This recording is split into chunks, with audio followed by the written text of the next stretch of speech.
Hay lugares en este mundo donde el silencio no es ausencia, sino presencia, donde la naturaleza no está vacía, sino habitada por algo que observa, escucha y espera. El pantano de Xochimilco era uno de esos lugares. En la madrugada del 14 de marzo de 1925, un campesino que transitaba cerca de la ciénaga escuchó gritos. No eran gritos de dolor físico, sino algo peor, en el sonido de almas siendo llamadas por sus nombres. Cuando amaneció, encontró la cabaña de madera junto al agua con sus puertas abiertas de par en par, mecidas por un viento que no existía. Adentro, las pertenencias de 7 muchachos yacían esparcidas como si hubieran huido en medio del terror absoluto. Paro de helos, solo quedaron rastros que se perdían en el lodo. Lo que sucedió esa noche en la cabaña del pantano nunca debería haber sido registrado. Los documentos fueron sellados, las familias recibieron órdenes de silencio y la cabana fue quemada 3 veces. 3 veces, porque cada vez que las llamas la consumían, la estructura reaparecía semanas después, reconstruida por manos invisibles,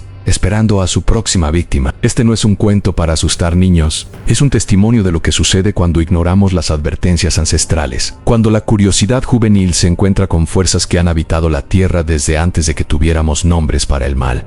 El pantano no perdona. El pantano recuerda y, sobre todo, el pantano llama. México en 1925 era un país recién salido de la revolución, todavía sangrando, todavía encontrando sus muertos en fosas comunes y caminos olvidados, en los pueblos rurales como San Gregorio Atlapulco, en las afueras de Xochimilco.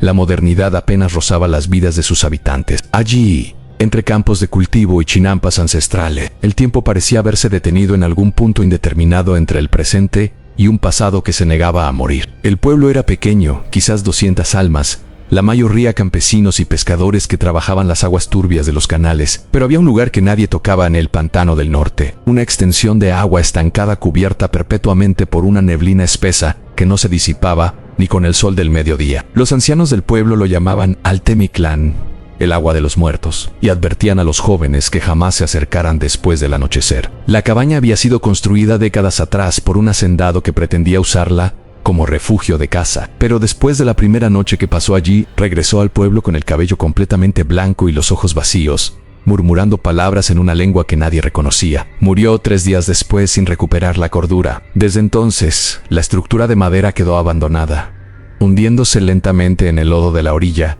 rodeada de juncos altos que se mecían sin viento, y de un silencio tan profundo que dolía en los oídos. En marzo de 1925, 7 muchachos de la Ciudad de México llegaron al pueblo como parte de una expedición de los Boy Scouts. Eran jóvenes de entre 14 y 17 años, provenientes de familias acomodadas de la capital, educados en escuelas católicas, disciplinados y valientes. Sus nombres eran Roberto Villarreal, el líder del grupo; Emilio Carranza, estudioso y curioso; los hermanos Gustavo y Fernando Mendoza; Arturo Beltrán, el más joven; Santiago Ruiz, el más escéptico; y Miguel Ochoa, quien llevaba un diario donde documentaba cada detalle de la expedición. Buscaban aventura, nada más en un lugar donde acampar, historias que contar a su regreso, medallas de mérito por supervivencia en terreno salvaje. El padre Sebastián, el único sacerdote del pueblo, intentó advertirles, les rogó que eligieran cualquier otro sitio, cualquier otra dirección. Les habló de las desapariciones, de los pescadores que nunca regresaron, de los niños que juraban escuchar cantos en lenguas muertas emanando del agua, pero eran jóvenes, racionales, modernos. No creían en supersticiones de indios. Santiago Ruiz se rió abiertamente de las advertencias, diciendo que el siglo XX no tenía espacio para fantasmas. Esa risa quedaría registrada en su diario como sus últimas palabras coherentes.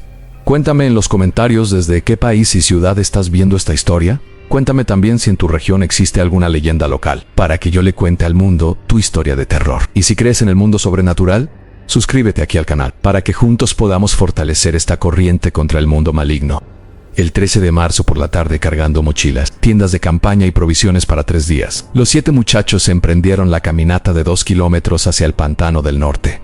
Los lugareños los vieron partir en silencio. Nadie se ofreció a acompañarlos. Cuando desaparecieron en el sendero cubierto de niebla, una mujer anciana se persignó 3 veces y murmuró una oración en náhuatl que pedía perdón a la tierra por los vivos que caminaban hacia los muertos. La cabaña apareció ante ellos como una visión sacada de una pesadilla olvidada. La neblina se abrió revelando la estructura de madera oscurecida por décadas de humedad y abandono. Inclinada levemente hacia el agua, como si el pantano la estuviera succionando lentamente hacia sus profundidades. Las tablas estaban hinchadas, cubiertas de musgo verde negro, y el techo de tejas rotas dejaba ver el cielo gris a través de múltiples agujeros. «Perfecto», declaró Roberto, dejando caer su mochila en el porche podrido que crujió bajo su peso. Un verdadero refugio de pioneros. La puerta principal colgaba de una sola bisagra, balanceándose suavemente aunque no había viento, cuando Emilio la empujó para abrirla completamente. El chirrido que produjo fue tan agudo que los pájaros que no habían visto hasta ese momento levantaron vuelo desde los juncos circundantes, excepto que cuando miraron hacia donde habían salido los pájaros, no vieron nada, solo el sonido de alas batiendo contra aire pesado. El interior de la cabaña consistía en una sola habitación amplia, aproximadamente 8 metros por 8 metros. El suelo era de tablones de madera que habían desarrollado una curvatura irregular, creando pequeñas colinas y valles. En una esquina había los restos de una chimenea de piedra, su boca negra como una herida abierta en la pared. Muebles destrozados yacían esparcidos en una mesa volcada. 2 sillas con las patas rotas, un armario cuya puerta colgaba absurdamente abierta. ¿Alguien más siente? Fernando dejó la frase sin terminar, pero todos sabían a qué se refería. El aire dentro de la cabaña era diferente, más denso. Frío. Tenía un olor que ninguno de ellos podía identificar, completamente en tierra mojada, mezclada con algo dulzón y podrido, como flores muertas dejadas demasiado tiempo en agua estancada. Y había algo más, algo que no era exactamente un olor, sino una sensación en la parte posterior de la garganta, un sabor metálico que hacía querer tragar constantemente. «Es solo humedad», dijo Santiago con firmeza, aunque su voz sonó menos segura de lo que pretendía. «Décadas de estar cerrada, necesita ventilación». Abrieron las 2 ventanas que todavía tenían postigos funcionales, pero la neblina del exterior simplemente se derramó adentro como un líquido, enrollándose por el suelo en tentáculos perezosos. No trajo aire fresco, sino más de esa sensación de peso, como si la atmósfera misma se hubiera vuelto más sustancial. Miguel sacó su diario y comenzó a escribir, documentando meticulosamente cada detalle. En hora de llegada 4:47 de la tarde. Condiciones meteorológicas en nublado, neblina densa, temperatura aproximada de 16 grados, estado de la estructura. Era un buen scout, ordenado y observador. En las páginas que serían encontradas semanas después, sus anotaciones iniciales eran claras y precisas. Las posteriores se volverían cada vez más erráticas, hasta terminar en garabatos incomprensibles y manchas que los investigadores nunca pudieron identificar con certeza si eran tinta, lodo o sangre. Establecieron su campamento con eficiencia militar. Desplegaron sacos de dormir en un círculo alrededor del centro de la habitación. Apilaron provisiones, prepararon linternas de aceite. Roberto organizó turnos de guardia, aunque cuando Arturo preguntó ¿guardia contra qué?, nadie supo responder. El pantano se extendía ante ellos en todas direcciones, visibles desde las ventanas. No era como los pantanos que habían visto en fotografías o descripciones de libros. No había árboles muertos sobresaliendo dramáticamente del agua, ni vida silvestre visible. Solo agua oscura, casi negra, cubierta en partes por una capa verdosa que no era exactamente algas. Y los juncos, interminables juncos amarillos que crecían en grupos densos, meciéndose constantemente. ¿Los ven moverse?, preguntó Gustavo, presionando su rostro contra el vidrio mugriento de una ventana. «Es el viento», respondió Santiago automáticamente. «No hay viento». El aire estaba completamente quieto, tan inmóvil que cuando encendieron una vela dentro de la cabaña, la llama permaneció perfectamente vertical, sin el más mínimo temblor. Y sin embargo, afuera, los juncos se balanceaban en olas sincronizadas, como si algo invisible caminara entre ellos, empujándolos suavemente a su paso. Mientras preparaban una cena simple de pan, queso y carne seca, comenzaron a notar los sonidos. Al principio fueron sutiles, fáciles de racionalizar: el crujir ocasional de las tablas del piso asentándose, el goteo de agua en algún lugar de las paredes, el susurro distante que podría haber sido viento, aunque no lo fuera. Pero gradualmente los sonidos se volvieron más deliberados, más rítmicos, en golpes, suaves al principio, casi imperceptibles. Venían de las paredes, pero no de un punto específico. Parecían moverse, circular la habitación como si algo caminara alrededor del exterior de la cabaña, tocando la madera cada pocos pasos, and tap, and tap, and tap. Luego desde otra dirección, and tap, and tap, and tap. «Es el pantano», dijo Emilio, aunque su mano temblaba ligeramente mientras sostenía su taza de agua. «La madera se expande y contrae con la humedad. A la madera no golpea en patrones», respondió Miguel, y todos se quedaron en silencio porque era verdad. Los golpes no eran aleatorios, seguían un ritmo, casi como un código, como si algo intentara comunicarse. Cuando cayó la noche verdadera menos, y cayó con una velocidad antinatural, como si alguien hubiera apagado una lámpara, el pantano cambió. A través de las ventanas la neblina se había vuelto más densa, luminiscente de alguna manera, brillando con una fosforescencia débil que no provenía de la luna. Y en esa bruma brillante comenzaron a ver formas, sombras que no deberían estar ahí, siluetas altas y delgadas que se movían entre los juncos, demasiado fluidas para ser humanas, pero demasiado deliberadas para ser ilusiones. Se acercaban y se alejaban, nunca lo suficientemente cerca para distinguir detalles, pero siempre ahí, siempre moviéndose en la periferia de la visión. «Venados», susurró Roberto, pero nadie le creyó. Los venados no se mueven así. Los venados no miran fijamente hacia ventanas con intención palpable. A las 9 de la noche, cuando normalmente habrían estado riendo y contando historias, los 7 muchachos permanecían sentados en completo silencio, mirando las llamas moribundas de su pequeña fogata en el centro de la habitación. Nadie quería ser el primero en admitir el terror que crecía en sus pechos. Nadie quería ser el cobarde que sugiriera abandonar la cabaña y caminar 2 kilómetros de regreso al pueblo en la oscuridad absoluta. Así que se quedaron. Y el pantano, paciente como solo las cosas antiguas pueden serlo, esperó a que la noche se profundizara. Fue Arturo, el más joven, quien finalmente rompió el silencio. ¿Alguien más? ¿Escuchan voces? Al principio todos negaron escucharlas. Era más fácil, más seguro negar. Pero cuando el silencio se extendió después de la pregunta de Arturo, lo escucharon claramente. No eran voces exactamente, sino susurros, múltiples susurros superpuestos, como si docenas de personas hablaran simultáneamente en un volumen apenas audible, creando un murmullo constante que parecía emanar del pantano mismo. El idioma era incomprensible. No era español, ni inglés, ni náhuatl según lo que habían escuchado en el pueblo. Era algo más antiguo, palabras que raspaban contra los oídos de manera física, como si el sonido tuviera textura. Las sílabas subían y bajaban en cadencias que sonaban casi como cantos, pero cantos en una escala musical que nunca había sido tocada por instrumentos humanos. «Viene del agua», dijo Emilio, levantándose y acercándose cautelosamente a la ventana. Los otros lo siguieron, atraídos por una curiosidad mórbida más fuerte que su miedo. A través del vidrio sucio, el pantano había cambiado completamente. La neblina fosforescente ahora cubría la superficie del agua como una sábana luminosa,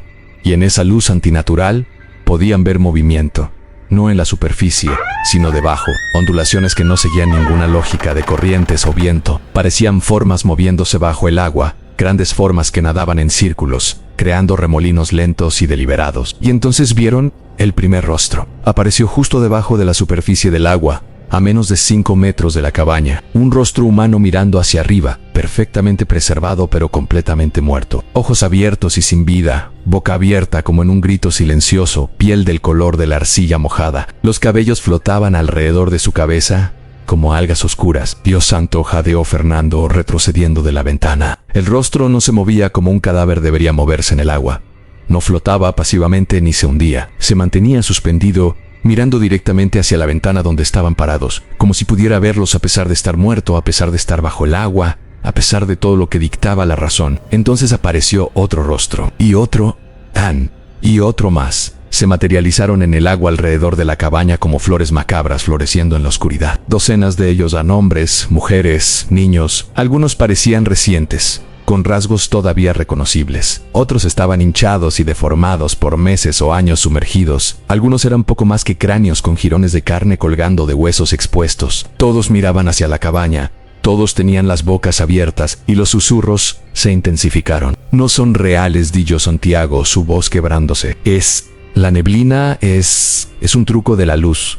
La sombra zambanga en el sonido fue tan fuerte que todos gritaron. Algo había golpeado la puerta principal con tremenda fuerza, haciendo que toda la estructura de la cabaña temblara. El polvo cayó del techo en cascadas grises en bangan golpes rítmicos, deliberados, cada uno más fuerte que el anterior. La puerta, que apenas se sostenía de una bisagra, comenzó a astillarse, grietas negras apareciendo en la madera como venas. «¡Empujen algo contra la puerta!», gritó Roberto, y los muchachos se movieron con pánico coordinado, arrastrando la mesa volcada, apilando cajas de provisiones, cualquier cosa para crear una barricada.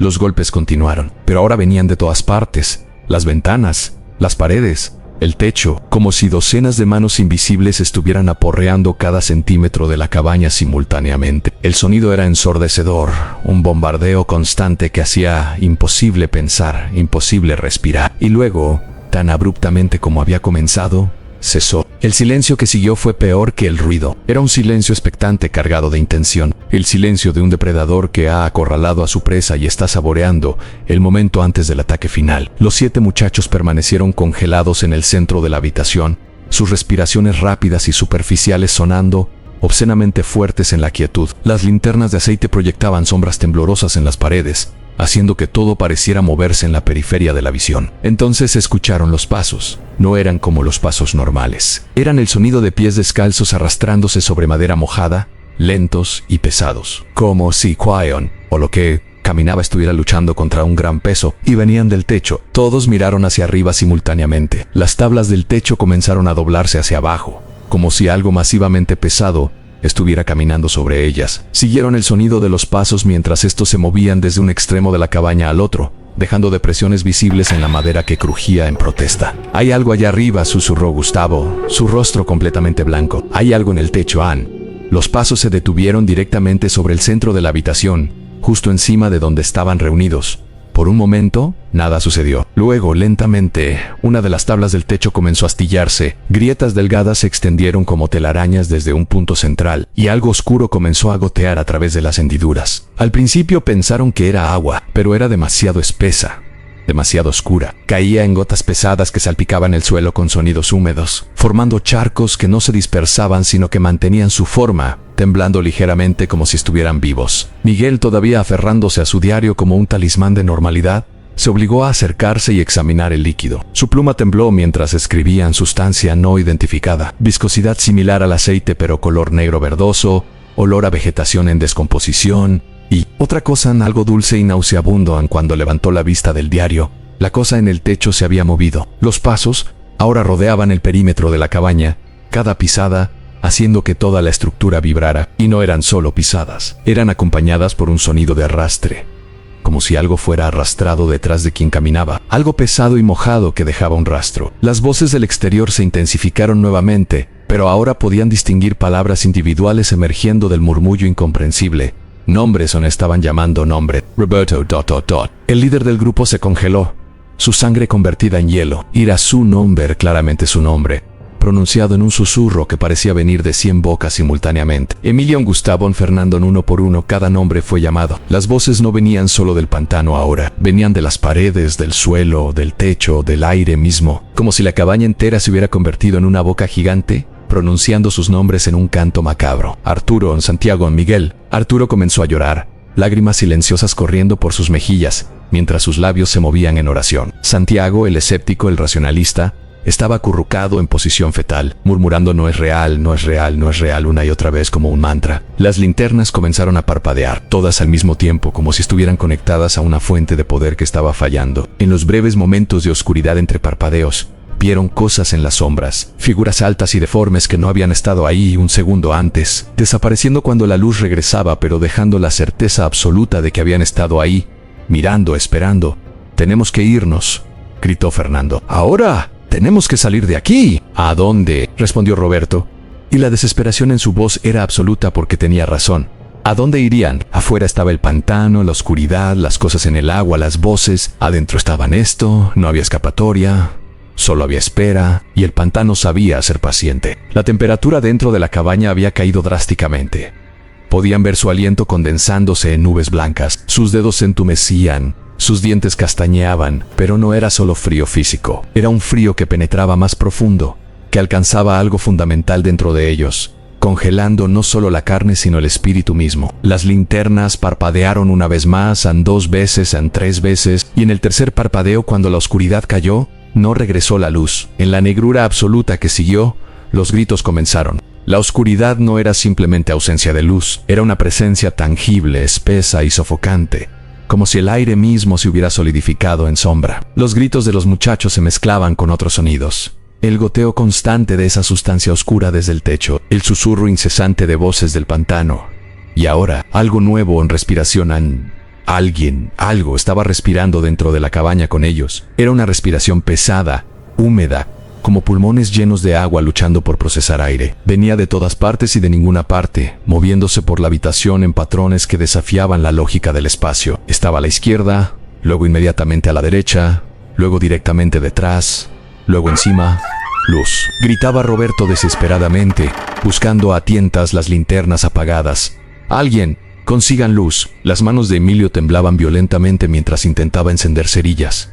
La primera se apagó instantáneamente. La segunda También la tercera produjo una llama débil que iluminó su rostro desde abajo, convirtiéndolo en una máscara grotesca de sombras danzantes. Lo que vieron en ese breve momento de luz los acompañaría hasta sus últimos días. La cabaña ya no estaba vacía. Figuras humanas, o algo que alguna vez había sido humano, estaban de pie entre ellos, paradas completamente inmóviles, a centímetros de distancia. Habían estado ahí en la oscuridad observando, esperando. Sus cuerpos estaban cubiertos de lodo del pantano. Sus ropas eran harapos empapados que goteaban agua negra, pero lo peor eran sus rostros. Algunos no tenían rostros en absoluto, solo superficies lisas de piel estirada sobre hueso. Otros tenían rasgos deformados, hinchados por días o semanas, sumergidos en el agua estancada.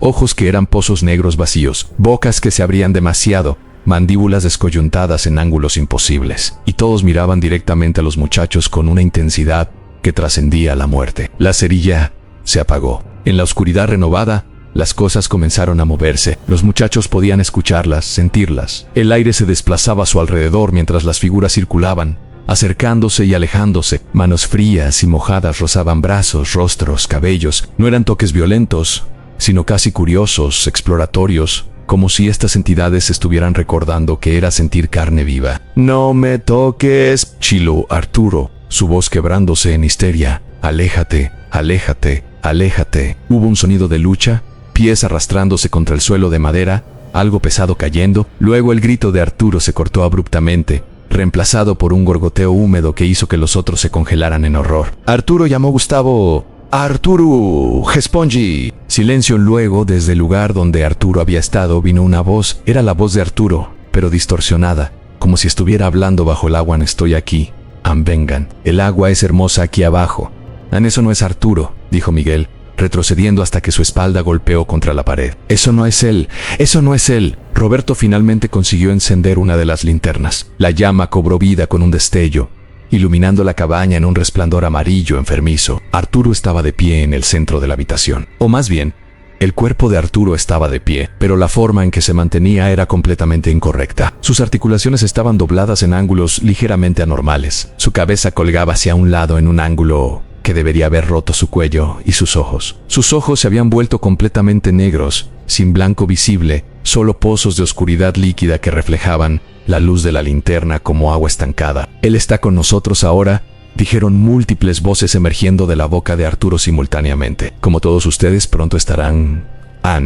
La cosa que llevaba la forma de Arturo comenzó a caminar hacia ellos con pasos mecánicos, irregulares. Agua negra goteaba de su boca, sus oídos, sus ojos, creando charcos a su paso. Los 6 muchachos restantes se amontonaron contra la pared opuesta, paralizados entre el horror y la incredulidad. Fernando intentó gritar, pero solo logró producir un jadeo estrangulado. Entonces las ventanas explotaron hacia adentro. El vidrio se hizo añicos en miles de fragmentos brillantes mientras el agua del pantano entraba en cascadas imposibles. Desafiando la gravedad, arqueándose por el aire como serpientes líquidas, trajo consigo el olor abrumador de putrefacción y vegetación muerta. Y algo más en ese agua, en cosas sólidas que se retorcían y chapoteaban. Peces muertos, pero moviéndose. Ranas con la piel desprendiéndose de sus cuerpos. Serpientes acuáticas con los ojos reventados, pero todavía deslizándose. Todo el ecosistema muerto del pantano entrando en la cabaña como una invasión de pesadilla. El agua inundó el suelo, subiendo rápidamente hasta los tobillos, luego hasta las rodillas. Era fría más allá de lo natural. Cada contacto con ella era como sentir hielo quemando la piel. «Guay en esa agua».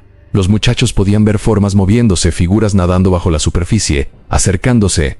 «¡El techo!», gritó Emilio, comenzando a trepar por las vigas expuestas. «¡Suban al techo!». Fue entonces cuando se dieron cuenta de que el techo también estaba goteando. Ya no era solo esa sustancia oscura, sino agua verdadera. Como si el pantano mismo estuviera presionando desde arriba, buscando entrar por cada grieta y hendidura. Estaban siendo rodeados arriba y abajo. El pantano los estaba envolviendo, consumiendo el espacio seguro centímetro por centímetro. Santiago, el escéptico que había insistido en que todo tenía una explicación racional, comenzó a reír. Era una risa aguda, quebrada, el sonido de una mente al borde del colapso completo. «No es real», murmuraba entre carcajadas. «Es gas del pantano, alucinaciones, no es real, no es real». Se arrojó deliberadamente al agua que subía, sumergiéndose completamente. Los otros observaron horrorizados mientras su forma se retorcía bajo la superficie. Cuando emergió segundos después ya no era Santiago. Su rostro se había transformado en algo pálido e hinchado. su piel del color del vientre de un pez muerto. Sus ojos eran pozos negros idénticos a los de Arturo. Y cuando habló, era con la misma voz múltiple, 1000 susurros hablando como un anjún hacia nosotros. El agua ahora llegaba hasta sus muslos, fría y viscosa como aceite, y seguía subiendo con una persistencia que desafiaba toda lógica. Los cadáveres animados de Arturo y Santiago se movían a través del líquido turbio como tiburones cazando. Sus movimientos demasiado fluidos, demasiado coordinados. Roberto, Emilio, Gustavo, Fernando y Miguel se aferraban unos a otros en una esquina elevada de la cabaña, donde una viga caída había creado una pequeña plataforma sobre el nivel del agua. Tiene que haber una forma de salir, jadeaba Roberto, sus ojos escaneando frenéticamente la cabaña. Una ventana trasera, una puerta, algo, pero incluso mientras hablaba, sabía que era inútil. Las ventanas no mostraban el exterior normal del pantano. A través de los marcos destrozados, todo lo que podían ver era agua, como si la cabaña se hubiera hundido completamente en las profundidades del pantano, a pesar de que físicamente todavía debería estar en la orilla. Miguel, aferrándose todavía a su diario con una determinación que bordeaba la locura, había continuado escribiendo incluso en medio del horror. Sus manos temblaban tan violentamente que las palabras eran apenas legibles, pero sentía que si dejaba de documentar, si dejaba de registrar, entonces nada de esto habría importado. Alguien tenía que saber, alguien tenía que entender. Fue él quien notó primero las marcas en las paredes. Cuando el agua que entraba había lavado décadas de mugre y moho, símbolos tallados en la madera quedaron expuestos. Cubrían cada superficie en las paredes, las vigas del techo, incluso el suelo bajo sus pies. No eran grabados decorativos ni grafiti moderno. Eran glifos antiguos, intrincados, tallados con precisión obsesiva. «Miren esto», susurró acercando su linterna parpadeante a la pared más cercana. «Estos símbolos son precolombinos, aztecas, creo, pero han diferentes distorsiones». Emilio, que había estudiado historia en la escuela, se arrastró más cerca para examinarlos. Sus ojos se ensancharon cuando comenzó a reconocer los patrones. «Son glifos de Mictlantecutli», murmuró. El señor de Mictlán, el inframundo de los muertos, ampero, no eran solo símbolos religiosos. Había otros elementos mezclados, a figuras humanas en posiciones de súplica, representaciones de agua y ahogamiento, y algo más, a números en fechas, en el calendario azteca, talladas una y otra vez en secuencias repetitivas. «Es un registro», dijo Miguel, su voz apenas audible sobre el chapoteo del agua. Alguien estaba documentando algo. «Estos números son fechas. Cientos de fechas». Gustavo, utilizando su navaja de Boy Scout, comenzó a rascar la superficie de la madera en un área donde las marcas parecían más profundas. Capas de suciedad acumuladas se desprendieron, revelando más símbolos debajo y luego más debajo de esos. Generaciones de marcas, una sobre otra.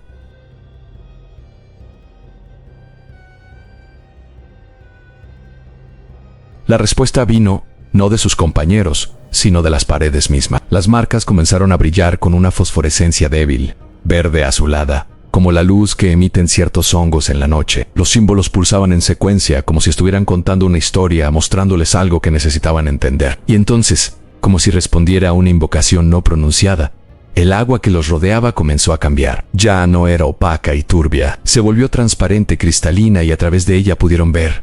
El pantano no era un pantano natural, era Bayo el agua, perfectamente preservados por alguna química antinatural del lugar. Yacían cientos de cuerpos, estaban ordenados en patrones circulares concéntricos, con las cabezas apuntando hacia un punto central. Algunos vestían ropas que databan de siglos atrás en túnicas de algodón precolombinas, hábitos de monjes españoles coloniales, uniformes militares de diferentes épocas de la historia mexicana. Otros llevaban ropa moderna, vestidos de los años 20, overoles y campesinos, uniformes escolares, y todos tenían algo en común. Habían sido ahogados con los ojos abiertos. «Dios mío», susurró Emilio, «es un cenote sacrificial».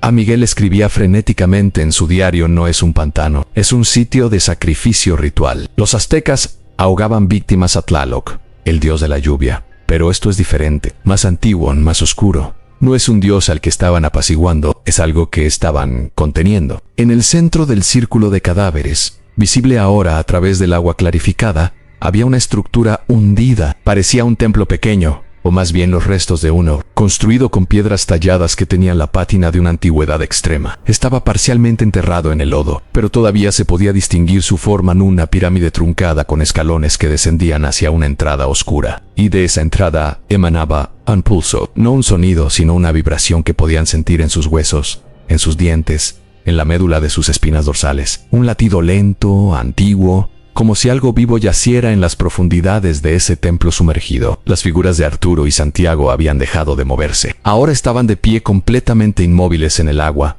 mirando hacia el templo sumergido con una reverencia horrible. Y comenzaron a cantar. El canto no salía solo de sus bocas, salía del agua misma, de las paredes, del aire. Era el mismo lenguaje incomprensible que habían escuchado antes, pero ahora podían sentir su significado incluso sin comprender las palabras. Era una invocación, un llamado An, y algo respondió. El agua alrededor del templo sumergido comenzó a burbujear violentamente. Los cuerpos que habían estado perfectamente inmóviles durante quién sabe cuánto tiempo comenzaron a temblar, a sacudirse, y luego uno por uno comenzaron a levantarse. No flotaban hacia la superficie, se levantaban. Se ponían de pie en el fondo del pantano y comenzaban a caminar, ascendiendo por grados invisibles hacia la cabaña. Docenas de ellos en cientos en una procesión de muertos caminando bajo el agua, sus movimientos sincronizados, sus rostros vacíos, todos apuntando en la misma dirección, hacia los 5 muchachos que quedaban. No, dijo Roberto, retrocediendo hasta que no había más lugar a donde ir. No, no, no. Fernando había caído de rodillas, sus manos juntas en oración, recitando el Padre Nuestro a una velocidad frenética. Gustavo sollozaba sin control, llamando por su madre. Emilio simplemente miraba fijamente, su mente aparentemente incapaz de procesar lo que veía. Solo Miguel continuaba escribiendo, como si documentar el horror pudiera de alguna manera darle sentido, convertirlo en algo comprensible, algo que pudiera ser explicado y por lo tanto sobrevivido. Pero incluso su determinación se quebró cuando vio lo que emergió detrás de la procesión de muertos. Aramis, tan grande que inicialmente sus ojos se negaron a enfocar correctamente en él, procesándolo como múltiples entidades en lugar de una sola. Tenía una forma vagamente humanoide, pero distorsionada, estirada verticalmente como si hubiera sido diseñada por alguien que solo había escuchado descripciones de seres humanos, pero nunca había visto uno. Su piel, si es que era piel, era del color del lodo del fondo del pantano, viscosa y brillante, cubierta en lugares con vegetación acuática que crecía directamente de su carne. Pues es sus 4 gigas, o más bien, tenía demasiados rostros, expresiones que se formaban y reformaban continuamente en la superficie de lo que debería haber sido su cabeza, apareciendo como máscaras de agua presionadas contra vidrio antes de disolverse de nuevo en nada. Esta entidad era el corazón del pantano, la fuente de toda la maldad, toda la sed de muerte que había reclamado víctimas durante siglos. No era un dios. Era algo más antiguo que los dioses. Algo que había estado aquí antes de que los primeros humanos pusieran nombres a sus miedos, y ahora los miraba con un interés hambriento. La procesión de cadáveres llegó a la cabaña. Sus manos pálidas y arrugadas por el agua se extendieron hacia arriba, agarrando los bordes de las ventanas rotas, las grietas en las paredes, cualquier punto de apoyo. Comenzaron a trepar dentro. Fue entonces cuando Miguel encontró algo. Sus dedos, presionando contra la pared mientras retrocedía, sintieron una irregularidad en la madera. Lo empujó desesperadamente y cedió, revelando un espacio hueco detrás. En ese espacio había objetos en velas medio consumidas, un crucifijo de madera tan viejo que parecía que se desmoronaría al tocarlo, y un libro, no un diario moderno como el suyo, sino un tomo encuadernado en cuero, las páginas amarillentas y frágiles con la edad. Lo sacó con manos temblorosas y lo abrió. Estaba escrito en español antiguo, difícil de leer, pero pudo captar suficiente. Era el diario de un sacerdote, fechado en 1687. El padre Cristóbal de Medina había venido a este lugar para sellar el mal. Había pasado años estudiando los rituales precolombinos, hablando con los ancianos que todavía recordaban los viejos caminos, y había descubierto la verdad. El pantano no era simplemente un lugar de sacrificios. Era una prisión. Los antiguos sacerdotes aztecas no habían estado ofreciendo víctimas a una deidad, habían estado alimentándola para mantenerla dormida, para mantenerla satisfecha y quieta. El hambre de la entidad por almas era tan grande que requería tributo constante para permanecer contenida. Cuando los españoles llegaron y los rituales cesaron, la cosa comenzó a despertar. Comenzó a llamar. Comenzó a tomar lo que necesitaba por su cuenta. El padre Cristóbal había intentado sellarlo con oraciones cristianas, con agua bendita, con fe, pero el libro revelaba su creciente desesperación a medida que sus intentos fallaban. Las últimas entradas eran casi incoherentes. No escucha a Cristo, no teme a Dios, es más antiguo. Es hambre hecha carne, es el vacío que traga luz. No puede ser destruido, solo puede ser apaciguado.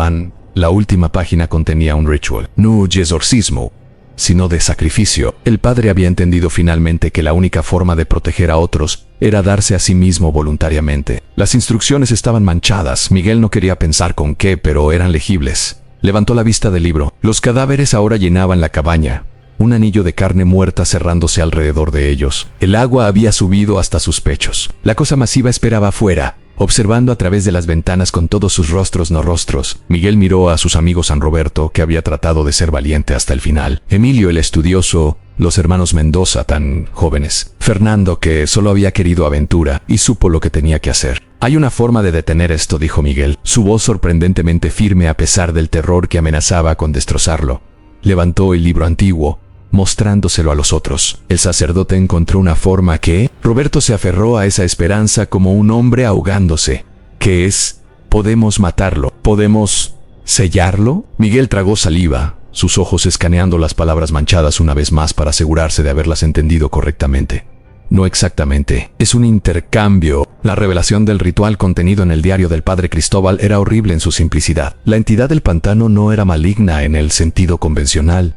Era hambrienta, era vacío personificado, una ausencia tan profunda que necesitaba llenarse constantemente con la esencia de vida. Los sacrificios aztecas no habían sido actos de adoración sino de contención, alimentar a la bestia regularmente para que no saliera a cazar por su cuenta. Cuando los rituales cesaron, el hambre se volvió desesperada. La cosa comenzó a llamar a cualquiera que se acercara lo suficiente, atrayéndolos con promesas susurradas en el viento, con visiones en el agua, con una atracción magnética que superaba la razón. La cabaña misma era parte de la trampa. Había sido construida por el hacendado que enloqueciera, no como refugio sino como ofrenda. El hombre había escuchado el llamado y, tratando de satisfacerlo sin comprender lo que hacía, había construido un espacio donde otros pudieran ser atraídos y contenidos, facilitando la alimentación de la entidad. Pero el padre Cristóbal había descubierto algo crucial. La entidad no distinguía entre sacrificios involuntarios y voluntarios. De hecho, una ofrenda voluntaria valía más. Una vida entregada libremente, con plena conciencia del intercambio, podía saciar el hambre por mucho más tiempo. El ritual requiere que alguien se entregue completamente, explicó Miguel, su voz apenas audible sobre el chapoteo del agua que seguía subiendo. No solo morir aquí, convertirse en parte del pantano ni unirse a eso, señaló hacia la entidad masiva que esperaba afuera. A cambio, liberará a los demás. Por en tiempo hasta que el hambre regrese. ¿Cuánto tiempo?, preguntó Emilio. Miguel leyó las anotaciones marginales del sacerdote. Años, décadas tal vez. Depende de la fuerza de la ofrenda. Eso es una locura, dijo Fernando. Tiene que haber otra forma. ¿Podemos luchar? ¿Podemos luchar contra qué?, interrumpió Gustavo, su voz quebrándose. ¿Contra cientos de cadáveres? ¿Contra esa cosa ahí afuera que es del tamaño de una casa? ¿Con qué, Fernando? Con nuestras navajas de Boy Scout. El silencio que siguió fue aplastante. Los cadáveres se habían detenido su avance, formando un círculo perfecto alrededor de los 5 muchachos supervivientes. No atacaban, simplemente esperaban, como si supieran que la decisión ya estaba siendo tomada. Yo lo haré, dijo Miguel finalmente. No, Roberto sacudió la cabeza violentamente. No, tiene que haber otra opción. Podemos sortearlo. Oh, no hay tiempo para eso, interrumpió Miguel, sorprendido por la calma en su propia voz. Y no sería justo. Yo soy quien encontró el libro. Yo soy quien entiende el ritual. Tiene que ser yo. La verdad, que no dijo en voz alta, era más complicada. Miguel había estado sintiendo el llamado más fuertemente que los otros desde que entraron en la cabaña. Había una parte de él, pequeña pero creciente, que quería ir al agua, que quería hundirse en sus profundidades y descubrir qué había realmente debajo. Era la misma curiosidad que lo había convertido en un documentador tan obsesivo, pero retorcida en algo oscuro. La entidad ya había clavado sus garras en él. A mejor usarlo en sus propios términos. ¿Cómo se hace?, preguntó Emilio en voz baja. Miguel leyó las instrucciones en voz alta, traduciéndolas del español antiguo. La persona debía sumergirse completamente en el agua, llevando consigo un objeto de hierro, su navajao y Boy Scout serviría y recitar palabras específicas en náhuatl que el padre había transcrito fonéticamente. Luego, debía permitir que el agua entrara en sus pulmones sin resistirse, aceptando el ahogamiento como un acto de voluntad propia. En ese momento, continuó Miguel, su voz temblando ligeramente por primera vez, la entidad tomará la ofrenda y el pacto se completará. Los que quedan deben irse inmediatamente, sin mirar atrás. Sin importar lo que escuchen, Fernando comenzó a llorar abiertamente. Miguel, no tienes que hacer esto. Por favor, tiene que haber otra forma. En todos moriremos de todas maneras si no lo hago, respondió Miguel simplemente. Al menos así, ustedes vivirán. Y alguien tiene que contar esta historia. Alguien tiene que advertir a otros. Le entregó su diario a Roberto. Toma esto. Documenta Todo. Asegúrate de que la gente sepa que hay aquí. Anian se detuvo. Tragando contra el nudo en su garganta, dile a mi madre que lo siento. Gili que fui valiente y... Los siguientes momentos fueron un borrón de abrazos desesperados, lágrimas y palabras que se sentían inadecuadas para la enormidad de lo que estaba a punto de suceder. Miguel tenía 16 años. Debería haber estado preocupándose por exámenes escolares y bailes, no preparándose para un sacrificio ritual a una entidad antigua, pero aquí estaba. Se quitó las botas, metió su navaja en el bolsillo de su camisa y con manos que sorprendentemente no temblaban, comenzó a memorizar las palabras en náhuatl. Las repitió varias veces, asegurándose de tener la pronunciación correcta según las notas del sacerdote.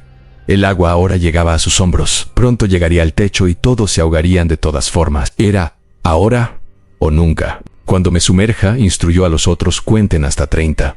Luego vayan hacia la puerta. No importa si todavía está bloqueada o si hay algo afuera, simplemente vayan. El camino estará despejado. El pacto lo garantiza. Se volvió hacia el agua, mirando a través de su transparencia antinatural hacia el templo sumergido, donde la cosa masiva esperaba. Podía sentir su anticipación, su hambre satisfecha de antemano por la ofrenda que estaba a punto de recibir. Miguel comenzó Roberto, pero no había palabras para este momento. Nada que pudiera expresar la gratitud, la culpa, el horror, la tristeza. Miguel asintió una vez. Luego inhaló profundamente, llenando sus pulmones con aire por última vez, y se hundió en el agua. Lo rodeó como un abrazo, fría y viscosa. Abrió los ojos bajo la superficie y pudo ver todo con una claridad terrible. En los cadáveres observando, la estructura del templo pulsando con luz bioluminiscente, y la entidad moviéndose hacia él, con brazos que eran como tentáculos de niebla solidificada. Comenzó a recitar las palabras, sintiendo como las sílabas antiguas vibraban en su garganta, incluso bajo el agua. Las palabras tenían poder, podía sentirlo. El agua a su alrededor comenzó a arremolinarse,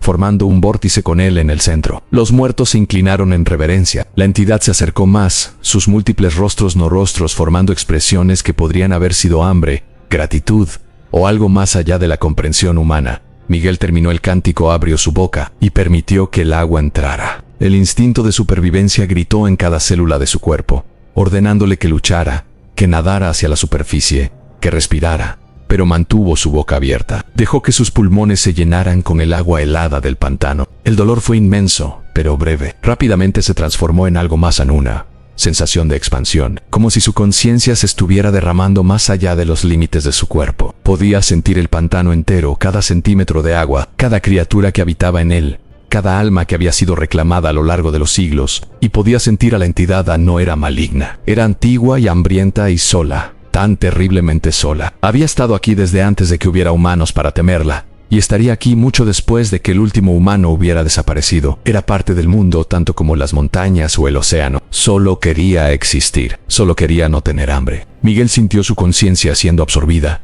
convirtiéndose en parte de esa vastedad antigua. Sus pensamientos se fragmentaron, se dispersaron, se mezclaron con 1000 otros pensamientos de 1000 otras víctimas a lo largo del tiempo. Su última sensación coherente fue de paz, y luego dejó de ser Miguel Ochoa, estudiante de 16 años, con sueños de ser escritor. Simplemente dejó de ser. Arriba, en la cabaña, los 4 muchachos supervivientes observaron horrorizados mientras el cuerpo de Miguel se hundía más profundo en el agua, sus extremidades flotando con una laxitud que hablaba de muerte absoluta. El agua alrededor de él brillaba con una luminiscencia verde azulada que pulsaba en ondas concéntricas. Roberto estaba contando en voz alta, forzándose a seguir las instrucciones de Miguel, incluso mientras cada instinto gritaba que debían intentar salvarlo. 23 en 24, 25. La entidad masiva se había inclinado sobre el cuerpo sumergido de Miguel. Sus brazos de niebla solidificada lo envolvieron, y por un momento, el cuerpo del muchacho pareció brillar desde adentro, como si una luz ardiera en sus huesos. 28 en 29 en 30. En el momento exacto en que Roberto pronunció el número final,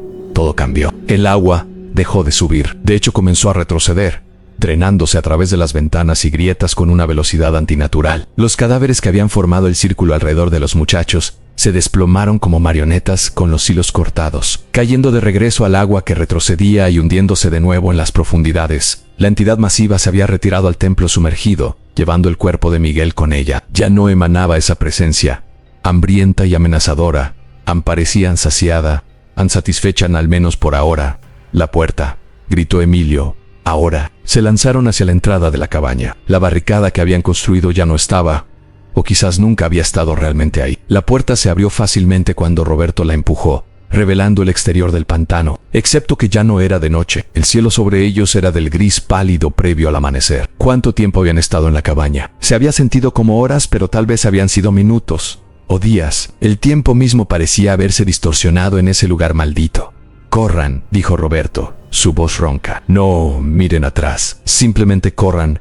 Y corrieron. El sendero que los había traído estaba ahora claramente marcado, como si alguien hubiera colocado antorchas invisibles para iluminar el camino. Corrieron a través de la neblina que se disipaba, sus pies chapoteando en el lodo, sus respiraciones saliendo en jadeos desesperados. Detrás de ellos la cabaña comenzó a colapsar, no con el sonido de madera rompiéndose, sino con un suspiro largo y satisfecho, como si la estructura misma estuviera exhausta después de décadas de servir como trampa. Se hundió en el pantano lentamente, las paredes doblándose hacia adentro, el techo cayendo en una cascada perezosa de tejas y vigas. Fernando, incapaz de resistir, miró hacia atrás. Lo que vio lo perseguiría por el resto de su vida. En el agua donde la cabaña se hundía, vio a Miguel. No muerto, no exactamente. Su figura estaba de pie bajo la superficie, traslúcida y brillando débilmente, y no estaba solo. Cientos de otras figuras lo rodeaban, todas las almas que el pantano había reclamado a lo largo de los siglos, y Miguel los miró a los ojos. Su expresión era imposible de leer: tristeza, aceptación, advertencia. Levantó una mano en un gesto de despedida. Fernando tropezó, cayendo de rodillas en el lodo. Los otros lo levantaron y lo arrastraron, y no dejaron de correr hasta que el pueblo apareció ante ellos, sólido y real, bajo la luz creciente del amanecer. Cuando finalmente se detuvieron en la plaza central, colapsando en el suelo de piedra, los lugareños salieron de sus casas. El padre Sebastián fue el primero en alcanzarlos, su rostro una máscara de horror y comprensión. «¿Cuántos regresaron?», preguntó, aunque ya sabía la respuesta por sus ojos. «4», jadeó Roberto. «De 7 en 3. 3 se quedaron». El sacerdote se persignó lentamente. «Que Dios tenga misericordia de sus almas». Los días siguientes fueron un borrón de interrogatorios, incredulidad oficial y susurros. Las autoridades de la Ciudad de México enviaron investigadores que catalogaron las pertenencias encontradas en el perímetro del pantano, pero se negaron a acercarse al lugar donde la cabaña había estado. «El agua allí era demasiado profunda para dragarla», dijeron. «Demasiado peligrosa». Los cuerpos de Arturo, Santiago y Miguel nunca fueron recuperados. Las familias fueron notificadas. Hubo funerales con ataúdes vacíos. Hubo lágrimas y acusaciones y dolor insoportable. Los 4 supervivientes fueron interrogados por separado y juntos, sus historias analizadas por inconsistencias, pero sus relatos coincidían perfectamente, demasiado perfectamente para ser inventados, dijeron algunos, exactamente como cabría esperar de muchachos traumatizados repitiendo una alucinación compartida, dijeron otros. El informe oficial declaró que los 3 muchachos desaparecidos se habían ahogado accidentalmente mientras nadaban en el pantano contra las advertencias locales. Los 4 supervivientes habían sufrido exposición al frío e inhalación de gases del pantano, que causaron alucinaciones severas. Pero Roberto, Emilio, Gustavo y Fernando sabían la verdad, y esa verdad los perseguiría cada día por el resto de sus vidas. El diario de Miguel fue confiscado como evidencia, luego archivado en algún sótano burocrático de la Ciudad de México, donde permanecería durante décadas. Sus páginas manchadas y garabatos finales incomprensibles descartados, como el trabajo de una mente en descomposición. Los 4 sobrevivientes fueron a casa con sus familias. Intentaron continuar con sus vidas, pero ninguno de ellos pudo olvidar. Roberto desarrolló un miedo profundo al agua. Se mudó al interior árido del país, lo más lejos posible de cualquier cuerpo de agua. Incluso décadas después, no podía bañarse sin sentir pánico. Emilio se convirtió en sacerdote, dedicando su vida a estudiar exorcismos y rituales de protección, tratando de encontrar una forma de sellar definitivamente el mal que habían encontrado.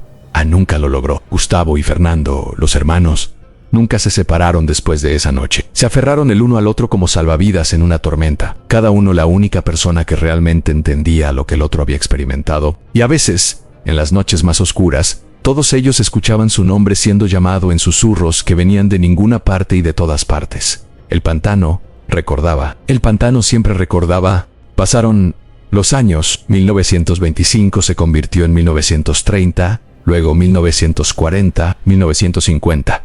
El mundo cambió dramáticamente en guerras, revoluciones, modernización. Xochimilco creció 6 de Cerola. Se convirtió en destino turístico famoso por sus chinampas y trajineras coloridas, pero el pantano del norte permaneció intocado. Hubo intentos de drenarlo, de desarrollar la tierra, de convertirla en algo útil, pero cada proyecto fracasaba misteriosamente.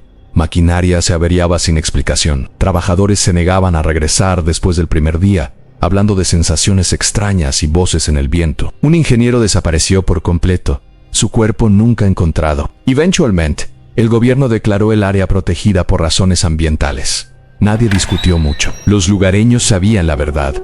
Algunos lugares no están destinados a ser tocados. La cabaña, por supuesto, nunca se mantuvo destruida. Cada pocos años, alguien la encontraba de nuevo, reconstruida de alguna manera, esperando. Los escoteiros locales aprendieron a evitar el área completamente. Se convirtió en una leyenda urbana, un cuento de advertencia que las madres contaban a sus hijos: no vayan al pantano del norte, allí es donde los muertos llaman tu nombre. En 1956, Roberto Villar, ahora un hombre de mediana edad con canas prematuras y ojos perseguidos, regresó a San Gregorio Atlapulco por primera vez desde aquella noche terrible. Había estado soñando con Miguel, noche tras noche, el mismo sueño en su amigo de pie bajo el agua, señalando hacia algo, tratando de comunicar un mensaje que Roberto no podía entender. Finalmente no pudo resistir más. Tenía que ver el lugar de nuevo. Tenía que saber si Miguel todavía estaba allí de alguna manera. Fue solo, sin decirle a nadie. Siguió el sendero familiar hacia el pantano del norte, ahora más crecido pero todavía reconocible. Y allí, como si nunca se hubiera movido, estaba la cabaña. Se veía exactamente igual que hacía 31 años. Roberto se acercó lentamente, cada paso un esfuerzo de voluntad sobre instinto. La puerta estaba entreabierta, meciéndose suavemente en una brisa que no existía. Desde adentro venía ese olor familiar: tierra mollada, vegetación podrida y algo dulce y nauseabundo. No fue tan tonto, pero se paró en el umbral y habló al vacío. Miguel, si todavía puedes escucharme, quiero que sepas que nunca te olvidamos, que tu sacrificio significó algo, que vivimos las vidas que no pudiste vivir. Por un momento no hubo respuesta. Luego, desde el interior de la cabaña, escuchó un susurro. Era la voz de Miguel, imposiblemente preservada desde aquella noche. No vivieron, simplemente no murieron. Hay una diferencia. Roberto retrocedió, su corazón martillando. La voz continuó, no amenazante sino infinitamente triste. El hambre regresa, Roberto, siempre regresa. Cuando lo hagan, cuando llame de nuevo, no dejes que otros vengan. Advierte a todos, esta es mi última petición. Como tu amigo, ¿cuándo? Susurró Roberto. ¿Cuándo regresará el hambre? Pero la presencia se había ido. Solo quedaba el viento a través de los juncos y el chapoteo distante del agua. Roberto regresó al pueblo y pasó el resto de su vida tratando de advertir a la gente. Escribió cartas a periódicos, habló con funcionarios locales, intentó hacer oficial la prohibición del área. Algunos lo escucharon. La mayoría lo descartaron como un anciano delirante obsesionado con un trauma de juventud. Murió en 1982. Su última voluntad fue ser enterrado lo más lejos posible de cualquier agua. Los otros 3 sobrevivientes también murieron eventualmente, cada uno llevándose sus pesadillas y recuerdos. Gustavo en 1975 por un ataque al corazón. Fernando en 1989, encontrado ahogado en su propia bañera, en circunstancias que la policía consideró sospechosas, pero nunca pudo explicar. Emilio el sacerdote fue el último, muriendo en 2003 en un monasterio en las montañas. Sus últimas palabras fueron una advertencia en náhuatl que ninguno de los presentes pudo comprender. Pero el pantano sigue ahí, y la cabaña sigue apareciendo. Y cada tanto, generalmente en marzo, alguien desaparece en esa área. Excursionistas que ignoran las advertencias, jóvenes buscando emociones, personas que escuchan un llamado que no pueden resistir. Los lugareños encuentran sus pertenencias al borde del agua. A veces encuentran cuerpos hinchados y pálidos, con expresiones de terror congeladas en sus rostros. Más a menudo no encuentran nada en absoluto. Y en las noches más oscuras, cuando la neblina es más espesa, la gente jura que puede escuchar voces viniendo del pantano. Voces que llaman nombres, voces que prometen respuestas, aventuras, secretos, voces que invitan. El diario de Miguel fue redescubierto en 2019 durante una reorganización de archivos históricos en la Ciudad de México. Un investigador curioso lo digitalizó y lo publicó en línea como un documento histórico relacionado con el folclore de Xochimilco. Recibió muy poca atención. Unos pocos entusiastas del paranormal discutieron su autenticidad. Algunos académicos lo citaron en estudios sobre leyendas urbanas mexicanas. Y luego, 3 meses después de su publicación, 5 estudiantes universitarios desaparecieron durante una expedición de fin de semana a los pantanos de Xochimilco. Habían leído el diario en línea, querían encontrar la cabaña, sus cuerpos nunca fueron encontrados. El diario fue retirado de internet, pero copias permanecen circulando en foros oscuros, en colecciones privadas, esperando a la próxima persona curiosa que piense que las advertencias no se aplican a ellos. El pantano del norte de Xochimilco todavía existe hoy. En 2025 si vas allí, y por favor, no vayas, lo encontrarás notablemente sin cambios desde 1925. Los juncos siguen meciéndose sin viento. La neblina sigue cubriendo el agua como una mortaja. Y si esperas lo suficiente, si escuchas con suficiente atención, escucharás los susurros. Los lugareños ya no cuentan la historia completa. Es demasiado horrible, demasiado real. Pero advierten a los forasteros a no vayan al pantano después del anochecer. No si ven una cabaña de madera. No si escuchan su nombre siendo llamado. Porque el pacto que Miguel Ochoa hizo en 1925 no fue permanente. Solo era una demora. El hambre siempre regresa. Y cuando lo hace, el pantano necesita ser alimentado nuevamente. Miguel todavía está allí bajo el agua, junto con todos los otros que han sido reclamados a lo largo de los siglos. No están muertos, no exactamente. Están sirviendo, están cumpliendo el rol de guardianes y presas simultáneamente. Parte de un ciclo que comenzó mucho antes de que tuviéramos palabras para explicarlo y continuará mucho después de que seamos polvo. A veces, pescadores locales juran ver una figura joven de pie bajo el agua, sosteniendo algo que podría ser un libro, mirando hacia arriba con ojos que brillan con una luz verde azulada antinatural. Siempre parece estar tratando de advertir algo, gesticulando urgentemente. Pero nadie puede escuchar advertencias a través del agua. Y el pantano es paciente. Sabe que siempre habrá alguien lo suficientemente curioso, lo suficientemente valiente o lo suficientemente tonto como para acercarse cuando la neblina es espesa y las voces llaman. Sabe que las advertencias se olvidan con el tiempo. Sabe que el hambre eventualmente siempre se satisface. La cabaña te está esperando. Ha estado esperando desde antes de que nacieras y estará esperando mucho después de que te hayas ido. Algunos lugares no son para los vivos. Algunos lugares existen en la delgada línea entre este mundo y otro. Lugares donde el velo es fino y lo que espera al otro lado es viejo y hambriento y paciente. El pantano de Xochimilco es uno de esos lugares. Y si alguna vez escuchas tu nombre siendo susurrado en el viento cerca del agua, simplemente aléjate y nunca mires hacia atrás.